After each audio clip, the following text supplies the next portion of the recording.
오늘은 우리 교회에 새롭게 중직자를 세우는 공동의회가 있는 날입니다.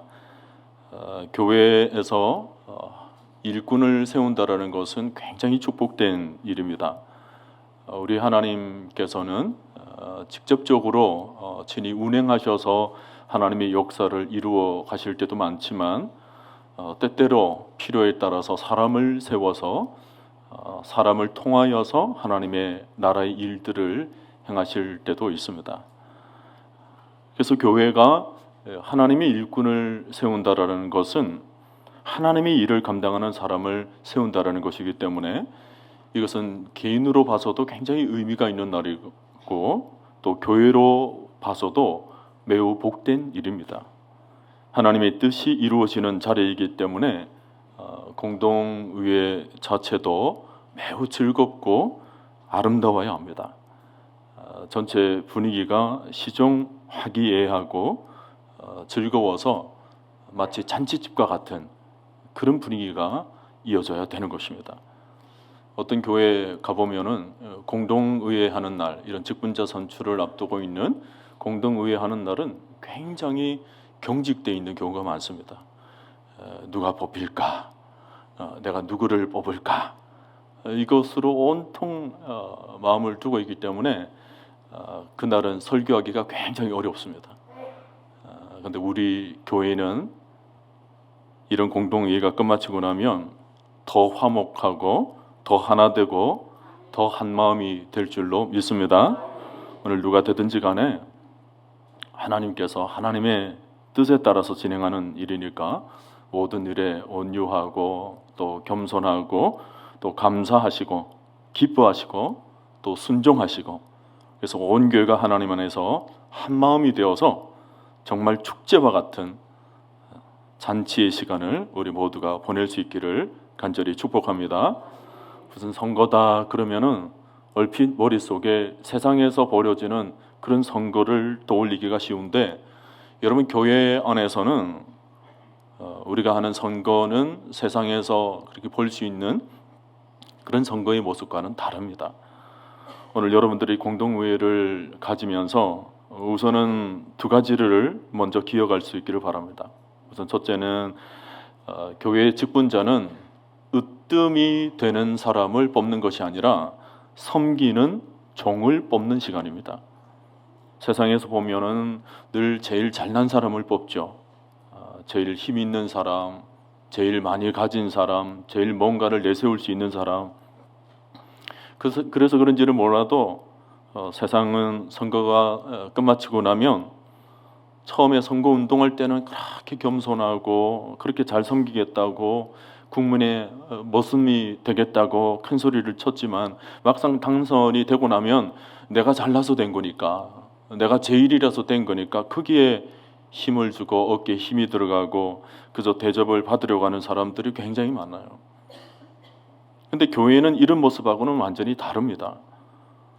오늘 우리가 세우는 분은 무슨 명예를 안겨다 주고 권세를 안겨다 주는 일이 아닙니다. 어떤 지위가 높아지도록 만드는 일이 아닙니다. 오늘 세울 분들은 사람의 눈에 좋은 사람을 뽑는 것이 아니고 하나님께서 사용하시기에 좋은 사람을 세우는 것입니다. 그러니 세움을 입는 사람은 더 겸손해야 돼요. 더 낮아져야 됩니다. 더 하나님 앞에 엎드려져야 되는 것입니다. 그러니 뽑힌 사람도 하나도 자기 자신을 내세울 것이 없어요. 그저 교회를 섬기는 종이 되어야 되는 것입니다. 그래야지만이 하나님께서 기뻐하시는 것입니다. 둘째로 무엇보다도 교회 직분의 목표는 인간의 영광이 아니라 하나님의 영광이어야 한다라는 것입니다. 그 사람이 무슨 뽑힘을 받아서 인간의 영광이 드러나는 것이 아닙니다. 하나님의 영광이에요. 따라서 오늘 뽑히신 분들은 절대 사람 앞에 스스로를 드러내지 마시고 오직 하나님께만 감사하고 하나님께만 영광 돌릴 수 있기를 바랍니다. 또 안 뽑히신 분들도 하나도 섭섭해할 이유도 삐칠 필요도 하나도 없습니다. 하나님은 때를 따라 사람을 불러 쓰시는 분이시지 자격에 따라 쓰시는 분이 아니십니다. 여러분 기억하세요. 시간의 문제입니다. 자격이 있다 없다의 문제가 아니에요. 자격이 없다고 하면 우리 이 자리에 있는 우리 모두가 다 자격이 없는 것이고, 자격이 있다라고 한다면 이 자리에 있는 우리 모두가 다 자격이 있는 것입니다. 다 거기서 거기죠. 하나님은 때때로 자격 없는 자를 먼저 세워서 쓰시기도 하시고, 자격 있는 자를 아껴두었다가 아직 사용하지 않으시기도 하십니다. 그러니 오늘 선출되느냐 마느냐 하는 것은 자격의 문제가 아니라 시간의 문제라는 것을 우리 모두가 기억할 수 있기를 바랍니다. 제가 언젠가 지리산의 세석평전 얘기를 하면서, 세석평전에 진달래가 먼저 피지만, 그래서 많은 사람들이 진달래를 보고 찬사를 보내지만 철쭉의 시기가 있는 거예요. 철쭉은 기다리고 자기 때를 기다립니다. 나중에 철쭉이 피었을 때, 세석평전은 철쭉으로 유명하지요. 다 때가 있는 것입니다. 여름철에 피는 꽃, 가을에 피는 꽃, 한겨울에 그렇게 꽁꽁 얼은 세상 속에서도 꽃을 만발하게 피우는 그런 꽃도 있는 것입니다. 하나님은 우리 각자에게 저마다 하나님의 때를 다 정해놓으셨어요. 여러분 한 사람 한 사람을 다 정해놓으셨습니다. 그러니 사람마다 세우실 때가 다 다른 것입니다.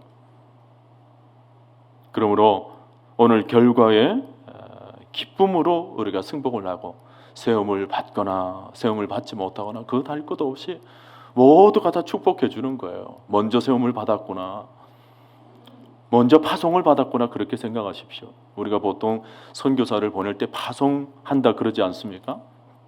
먼저 세움을 입는 자는 먼저 주의 일을 위하여서 파송받는 거예요. 그리고 나머지 사람들은 다 그래서 축복하는 겁니다. 그리고 나는 뭐예요? 아직 하나님이 부르신 때가 아니구나. 하나님께서 언젠가는 부르실 때가 있을 테지. 다음을 위해서 열심히 준비를 하시는 분이 참 귀한 신앙을 가지고 계신 분이십니다. 여러분 반드시 기억하세요. 하나님은 우리 모두를 그분의 시간 안에 철저히 정확하게 계획을 세우시고 결국에는 우리 모두를 사용하시는 분이시라는 것을 여러분 모두 꼭 기억할 수 있기를 바랍니다. 대신 오늘 이것 한 가지만 여러분 꼭 묵상하며 공동의회에 임하시기를 바랍니다. 하나님은 과연 어떤 사람을 쓰시는가? 우리 교회의 필요에 의해서 일꾼을 오늘처럼 세우기를 원하는데, 하나님은 누구를 신실한 일꾼으로 바라보고 계시는가? 제가 이 자리에서 일꾼이 이래야 된다 저래야 된다 어떤 자격 기준이나 조건을 제시하지는 않겠습니다. 이미 여러분들은 성경을 통해서 다 잘 알고 있으리라 생각을 합니다. 그러나 한 가지 제가 여러분들에게 말씀을 드리고 싶은 것은, 하나님은 우리 인간의 마음을 감찰하신다는 것입니다. 인간은 눈이 있어서 그저 외형을 보고 겉으로 드러난 모습을 봐요. 그러나 하나님은 마음의 중심을 보십니다. 그러므로 이 자리에 있는 저와 여러분들이나 주를 섬길 때 다른 그 무엇보다도 나의 마음의 중심이 어디에 가 있는가, 그것을 바라볼 줄 알아야 돼요. 내 마음 중심이 어디에 가 있는가? 나는 철저히 하나님께로 가 있는가? 혹은 사람에게 내 마음이 너무 흔들려 있지는 않은가? 공동회의를 하기 전에 오늘 주신 말씀을 가지고 이 문제를 우리 모두가 묵상해 보기를 원합니다. 우선은 오늘 여러분 본문을 읽으면서 여러분들이 대충 어떤 내용인지 감을 잡으셨으리라 생각을 하는데, 잘 아시다시피 예수님의 12 제자 중에 가롯 유다가 떠나가게 되면서 이제 사도의 직무를 감당해야 될 또 한 사람을 뽑아서 보충시키는 시간입니다. 그래서 이제 그 직무를 담당할 새로운 일꾼을 한 명 뽑아야 되는데, 누구를 뽑을 것인가를 놓고 봤더니 나름대로 적합한 사람이 나오는 거예요. 누굽니까? 유수도라고 하는 사람하고 마띠아라고 하는 사람, 이렇게 두 사람이 나왔어요. 근데 제가 이 두 사람을 보면서 은혜를 받는 것이 두 가지입니다. 하나는 이들이 항상 주님을 따라다녔던 자라는 것입니다. 22절에 그렇게 나오죠. 항상 우리와 함께 다니던 사람. 여러분, 지금 이 두 사람은 사도의 후보로 오르기 전에 이미 항상 제자들을 따라다니고, 그리고 믿음의 공동체를 떠나지 않고 늘 그 자리에 머물며 함께 거했던 사람이었습니다. 예수님께서 세례를 받으시고 공생의 사역을 시작하실 때부터 주님이 승천하실 때까지 이들은 제자들과 함께 있었어요.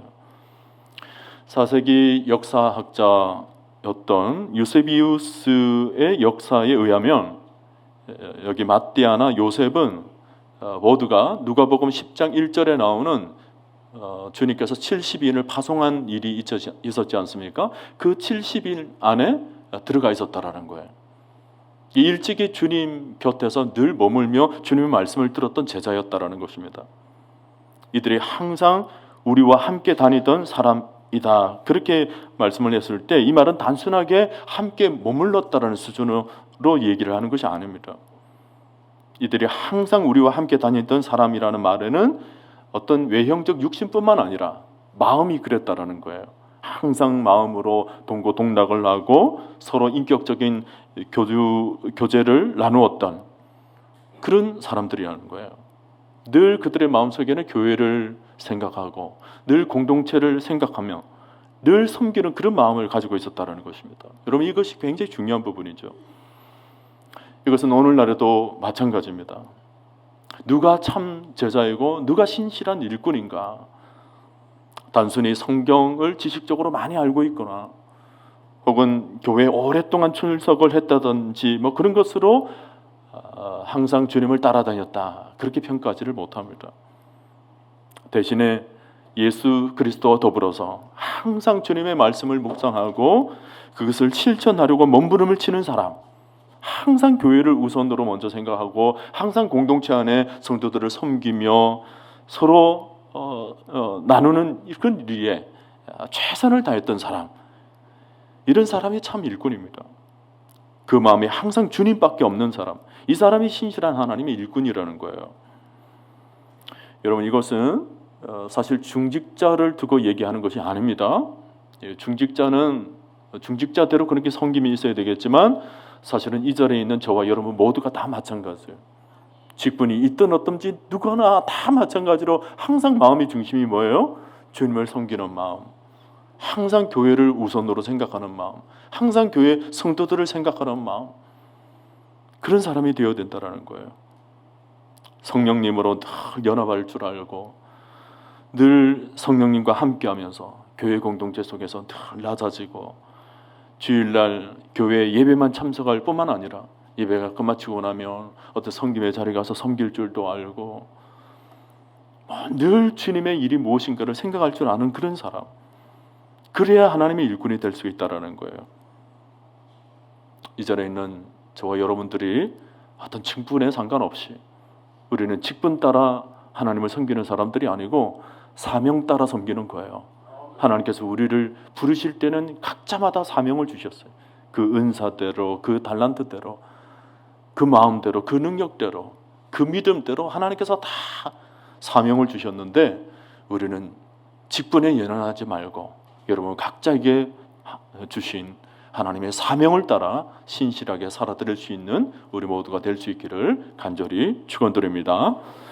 그리고 또 하나, 제가 이 두 사람을 보면서 얻게 되는 은혜는 이들이 주님을 그토록 따라다녔던 사람들임에도 불구하고 지금까지 이름이 밝혀지지 않았던 무명의 일꾼이었다라는 점입니다. 오늘 본문에서도 말하고 있는 것처럼 여러분 가룟 유다를 한번 생각해 보세요. 초대 12명의 제자의 반열에 들어갈 정도로 굉장한 인물이었지 않습니까? 그런데 그럼에도 불구하고 그는 주님을 끝까지 따르지 않고 주님의 직무, 주님의 사명을 그냥 던져버립니다. 그런데 지금 이 후보 유스도와 마띠아, 이 두 사람은 지금까지 복음서에서는 단 한 번도 기록되지 않았던 인물입니다. 그런 무명의 인물이었지만 주님이 십자가를 지실 그때라든지 또 그 이후에 공동체가 어떤 어려움을 당했을 때라든지 그들은 공동체를 전혀 이탈하지를 않습니다. 끝까지 그 자리를 지켰어요. 끝까지 충성했습니다. 아무런 이름도 없이 빛도 없이 그냥 그 자리를 묵묵히 지킨 거예요. 뿐만 아니라 이 두 사람이 보여주는 태도가 더 은혜가 됩니다. 자, 여러분 보세요. 이 두 사람을 소개를 하는데 누구를 먼저 소개를 하느냐 보니까 유스도, 이 요셉을 먼저 소개를 합니다. 23절에 나오죠. 그들이 두 사람을 내세우니 하나는 바사바라고도 하고 별명은 유스도라고 하는 요셉이요, 하나는 ματ디아라. 아마 여러분 성경을 볼 때 성경에 나와 있는 등장 인물의 순서도 중요하다는 것을 여러분 아실 겁니다. 먼저 기록을 하는 사람은 그만큼 좀 중요한 인물들이 기록되는 사례가 많습니다. 지금 이 본문에서도 왠지 유스도라는 인물이 더 귀해 보입니다. 먼저 성경은 기록하도록 만들어요. 맏디아의 소개는 간단하죠. 하나는 맏디아라. 그리고 끝입니다. 근데 유스도에 대해서는 여러 설명들이 붙고 있죠. 바사바라고 그랬다. 참고로 여러분, 바사바라는 것은 안식의 아들이라는 뜻입니다. 안식의 아들. 모르겠어요. 그 당시에 상황이 어떤지 모르겠지만 이 사람 주변에 가면은 많은 사람들이 좀 안식을 얻었던 것 같아요. 평안을 느끼는. 왜 그런 사람들이 있잖아요. 왠지 그 사람에게 가면 기대고 싶어지는 사람, 그런 사람이 있잖아요. 아마 이 유스도가 그랬던 것 같습니다. 많은 사람들에게, 많은 성도들에게 안식을 안겨다주고 평안을 안겨다주고 또 세상 사람들에게 그랬던 것 같아요. 요셉이라고 하는 것은 히브리식 이름입니다. 그 당시에 벌써 그리스 헬라 문화가 판을 치고 있었던 그런 시대, 그런 시기인데도 히브리식 이름을 기억하며 사용한다. 이것은 그만큼 요셉이 히브리인, 유대인들에게도 많은 정평이 나 있더라는 거예요. 인맥이 그만큼 넓어져 있는 것입니다. 그러니까 얼핏 겉으로 봐서 지금 유스도하고 맏디아하고 딱 비교를 해봤을 때 훨씬 유스도가 지지 세력도 있고 인맥이 넓은 거예요. 누가 봐도 유스도가 되질 않겠나 그렇게 생각을 한 거죠. 이름도 먼저 기록되고 또 별명을 셋이나 또 가지고 있고 그만큼 정평이 나 있는 그런 인물. 훨씬 외형적으로 맏디아보다 더 유력한 후보였던 것으로 보입니다. 그런데 결과는 어떻게 됩니까? 26절에서 여러분 보시는 것처럼 유스도가 당선이 되는 것이 아니라 맏디아가 당선이 됩니다. 자, 그런데 그 다음 보세요. 그럼에도 불구하고 유스도를 지지를 냈던 많은 사람들이 있었겠죠. 그런데 그런 사람들이 전혀 불만을 표시를 하지는 않아요. 제비뽑기의 결과에 어떤 이의를 제기했거나 그런 기록이 없습니다. 그러고는 이 두 사람이 여전히 무슨 뽑히게 되든지 아니면 안 되든지 그건 상관이 없어요. 이 두 사람이 여전히 신실하게 그 자리를 지키며 교회를 섬겼더라는 것입니다. 이 점에 대해서 오늘 후보로 오르신 분들이나 또 앞으로 이 자리에 있는 여러분 모두가 다 또 권사로 또 장로로 또 집사로 다 후보를 다 오르시겠죠? 근데 그럴 때마다 여러분께서 오늘 본문을 기억하세요. 중직자 선거에 오를 때마다 이 두 사람의 예를 꼭 기억하면서 내가 어떤 마음을 가져야 되는지를 꼭 묵상을 지키길 바랍니다. 여러분, 우리가 사도행전을 통해서 위대하게 헌신했던 초대교회의 모습을 살펴보면요, 하나의 중요한 중심 스토리가 있습니다. 그것은 바로 이름도 없이 빛도 없이 섬겼던 수많은 무명의 사람들이 등장하더라는 것입니다.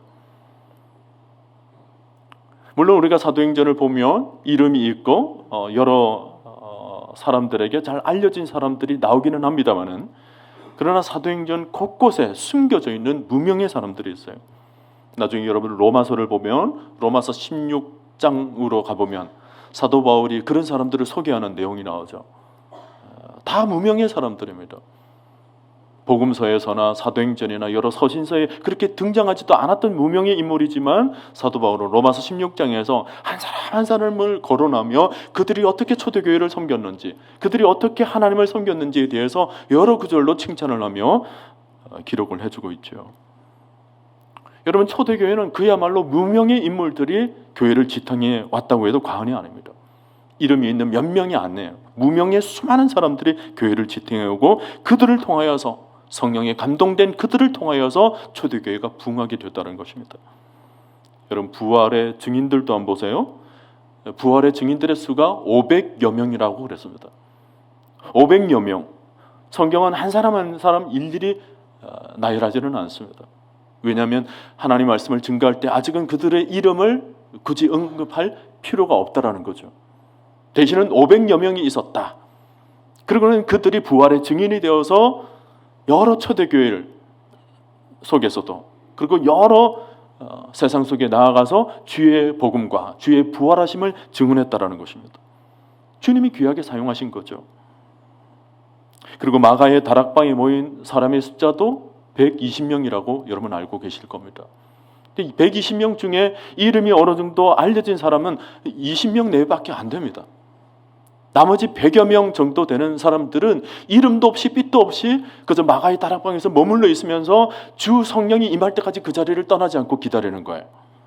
그리고 주의 공동체를 이루며 함께 간절히 기도를 했던 사람입니다.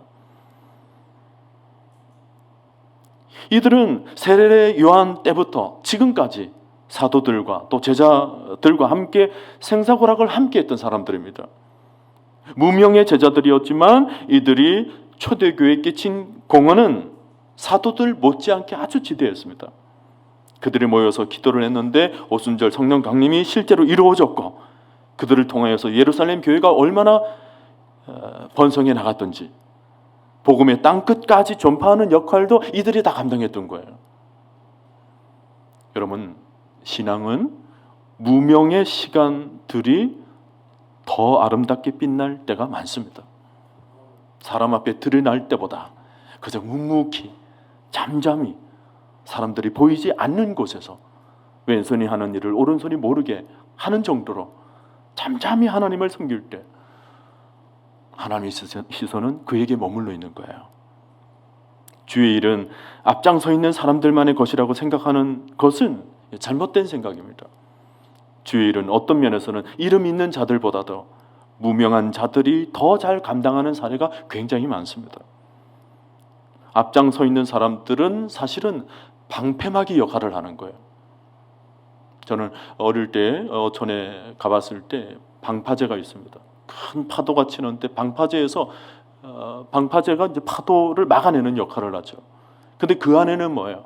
옹기종기 둘러앉아서 아주머니들이 그냥 그물을 다듬고 뭐를 하고 막 작업들을 해요. 교회 안에서도 보면 어떤 중요한 직분을 감당하는 사람들은 그냥 바람막이 역할을 하는 거예요. 근데 실제로 교회에서 일어나는 모든 일들은 오히려 무명의 사람들, 이름도 없이 빛도 없이 주를 섬기는 사람들이 훨씬 귀하게 주의 공동체를 떠받치는 경우가 굉장히 많습니다. 성경에도 보면 무명하지만 유명한 자 못지않게 큰 일을 감당하는 사람들이 너무 많이 나오죠. 예수님의 오병이어의 기적을 이루게 했던 그 한 소년의 이름은 성경 기록하지를 않습니다. 나아만 장군을 엘리사에게로 인도했던 소녀의 이름도 기록하지를 않죠. 예수님이 예루살렘에 입성했을 때 나귀를 제공했던 주인의 이름도 알 수가 없습니다. 무명의 인물들이에요. 그러나 천국에서는 그 이름이 분명히 기록되어 있겠죠. 오늘 마태아도 지금까지 이름이 알려져 있지는 않지만 특별히 주의 공동체를 설명하기 위해서 기록하고 있는 거예요. 사실 성경이 그렇습니다. 필요할 때만 그의 인물을 잠시 언급해 줄 뿐, 하나님의 원리, 하나님의 원칙은 무명으로 지내도록 만드세요. 왜냐하면 이 땅에서의 빛을, 이 땅에서의 뭔가를 드러나지 않도록 만드시죠. 하늘의 상급을 위해서, 하늘에서 빛날 이름을 위해서 이 땅에서 그렇게 드러나지 않도록 만드십니다. 이게 하나님의 마음이고 하나님의 원리인 거예요. 우리 교회도 지금의 우리 교회가 있기까지 정말 무명의 성도들이 많이 헌신했을 거라고 저는 생각하고 있습니다. 굳이 장로가 아니더라도, 어떤 권사가 아니더라도, 어떤 직분자가 아니더라도 지금까지 오직 하나님 한 분만 바라보고 잠잠히 묵묵히 그 자리를 지키며 교회를 든든히 지켜주셨던 많은 분들이 계십니다. 저는 그런 분들에게 분명히 하나님께서 큰 상급과 면류관을 안겨다 주실 줄로 믿습니다. 그러므로 이런 공동예를 하면서 우리가 결단해야 하는 것은 우리의 섬김이 무슨 직분이 있느냐 없느냐에 따라서 우리의 충성과 헌신도가 달라져서는 안 된다는 거예요. 직분이 있다고 해서 마음이 과시되거나 혹은 직분을 받지 못했다고 해서 마음이 위축되거나 하는 일은 일어나서는 안 된다는 것입니다. 무명의 제자로 섬긴다 하더라도 우리는 언제 어디서든지 신실한 하나님의 일꾼이 되어야 될 줄로 믿습니다. 하나님께서 다 아십니다. 그 헌신을 다 기억하시고 그 신앙을 높이 평가한다라는 것을 분명히 아시고 이름이 없더라도 빛이 없더라도 하나님을 위해서 귀하게 헌신할 수 있는 우리 모두가 될 수 있기를 간절히 축복합니다. 사랑하는 여러분, 우리 믿음의 사람은 언제나 일의 시작과 과정도 중요하지만 일의 결과도 굉장히 중요하다는 것을 알아야 합니다. 신앙생활을 가만히 보면 처음에는 잘했다가 나중에 버림받는 사람들이 있어요. 근데 처음에는 밋밋했다가 나중에 축복을 받는 사람들이 또 있습니다. 성경을 보면 나중에 복을 받는 사람들이 훨씬 더 많이 나오죠. 라헵도 그랬고 사르밧 과부도 그랬습니다. 이들의 공통점이 뭐예요? 처음에는 좀 시련이 있었어요. 처음에 어려움이 있었습니다. 믿음의 아픔도 있고. 근데 이들이 믿음을 잃지 않는 거예요. 끝까지 그 자리를 지킵니다. 그랬더니 처음보다 나중에 더 형통케 되는 은혜를 얻더라는 것입니다. 특별히 위대한 헌신자는 그 믿음에 있어서 언제나 변함이 없습니다. 오늘 마띠아는 예수님의 사역의 시작부터 십자가에 죽으시고 승천하실 때까지 변함없는 예수님의 제자였습니다. 예수님께서 12 제자를 선택하실 때 아마 그 자리에도 마띠아는 있었을 거예요. 근데 그 속에 12명 속에 들지 않는다 하더라도 그는 결코 낙심하지를 않았습니다. 여전히 주님을 따라다니며 주님의 복음을 전하는 신실한 일꾼이었다라는 거죠. 선택받았던 제자들도 십자가 앞에서 다 실망하고 낙심하는 상황 속에서도 그는 그러질 않았다라는 거예요. 기도의 자리를 지켰습니다. 그런 예수님이 살아계실 때에도 그 곁에 있었고 예수님이 죽으셨을 때에도 그분을 버리질 않았어요. 그래서 예수님이 부활하셨을 때 부활의 목격자가 된 것입니다. 그리고 예수 그리스도가 승천한 이후에도 제자들과 함께 여전히 머물며 함께 모여 기도하다가 오순절 성령 강림을 맞이하게 됐던 거예요. 그리고는 오늘 뭐예요? 유다의 이 빈자리가 그를 통해서 채워지게 되는 은혜를 잊게 된 거죠. 오늘 여러분도 직분에 연연해하지 말고 끝까지 하나님께서 주신 사명, 우리를 불러주신 그 소명과 우리에게 어떤 직무든지 우리 각자에게 안겨다 주신 그 사명을 붙들고 언제든지 어느 순간이든지 어느 때든지 어디든지 하나님께 충성으로 헌신하는 여러분 될 수 있기를 간절히 축원합니다. 변함없는 충성이 주님을 기쁘시게 만듭니다. 끝까지 믿음을 지키는 자가 축복의 수에 들어가게 되는 것입니다. 오늘 여러분 큰 믿음의 소유자가 되시기를 바랍니다. 큰 인격의 사람이 되시기를 바랍니다. 생각도 넓히시고 마음도 넓게 가지시고. 아멘입니까? 오늘 예배를 시작하면서 주 예수보다 더 귀한 것은 없네 우리가 찬송을 불렀습니다. 이 노래는 미국의 페블리시아라는 사람이 지은 찬송인데 이 사람의 신앙이 참 귀합니다. 1930년도에 미국에 아주 큰 경제 불황이 있었어요. 모두가 다 힘든 시기였습니다. 세상이 다 무너지고 했던 그 시기에 그 속에서 신앙을 지켜내는 것이 얼마나 힘들었겠습니까? 그래서 절망과 좌절을 느낄 만한 그때에 이 사람의 어머니가 그에게 한 통의 편지를 보냅니다. 아들의 격려하는 그런 편지였어요. 아들이 혹 이런 경제 불황 속에서 힘들어하지는 않을까라는 생각을 하고 기도 가운데 하나님으로부터 시를 하나 받아서 그에게 시를 전달하는 내용이 주 예수보다 더 귀한 것은 없네 라는 찬송시인 것입니다. 아름다운 기도문이죠. 이 아들 페블리시아가 그 기도문을 읽고는 은혜를 받았어요. 그리고는 그 찬송 시에 곡을 붙인 것이 바로 주 예수보다 더 귀한 것은 없습니다. 우리가 이런 찬송을 부를 때마다 우리의 마음 중심은 어디에 가 있는가 늘 점검해야 돼요. 정말 사람들 앞에 내가 인정받는 것이 중요한가? 아니면 내가 하나님 앞에 하나님의 인정을 받는 것이 중요한가? 마음의 중심의 문제예요. 주 예수보다 귀한 것이 없네. 오늘 본문을 제가 묵상을 하면서 이 마띠아를 묵상을 하는데 저에게도 또 입가에 흘러나오는 찬송이 있었습니다. 찬송가 323장 부름받아 나서니 몸 찬송이에요. 거기 나오는 3절 가사를 보니까 존귀 영광 모든 권세 주님 홀로 받으소서 멸시천대 십자가는 제가 지고 가오리다 이름 없이 빛도 없이 감사하며 섬기리다 이름 없이 빛도 없이 이름 없이 빛도 없이 감사하며 섬기리라. 지난주에 우리가 말씀을 나눈 것이 은혜의식으로 살아가자였지 않습니까? 우리를 불러주신 은혜, 나 같은 죄인 불러주시고 구원해 주신 은혜, 그 은혜의 크기가 여러분 얼마큼 큽니까?